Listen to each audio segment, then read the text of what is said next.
In this movie, we're going to look at creating and applying controllers using MaxScript. I'm going to do two things. I'm going to apply a noise controller to this box. This is box 01. And I'm going to apply a path constraint controller to box 01 to make it follow this circle, which is circle 01.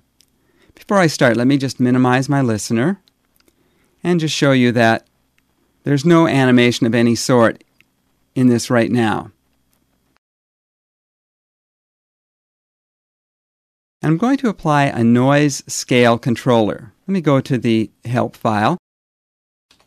So I just looked up noise controller in the MaxScript help, and this is where I got my information on how to create a noise controller. And here we have noise_scale right here.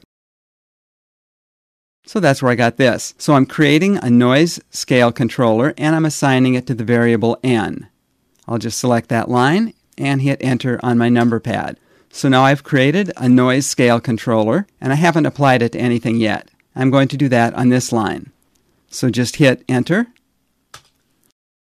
So box 01, the scale property and the controller property of the scale property is now equal to n, this noise scale controller.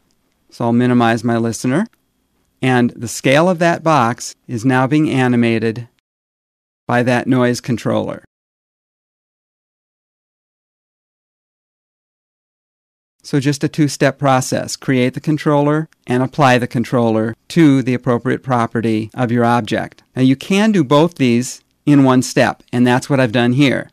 This part here creates the path constraint controller, and here we're assigning it to the controller property of the position property of the box. So let's select that line and hit enter. And you notice right away it jumps to the circle, and if I move the slider, it's now moving around the circle.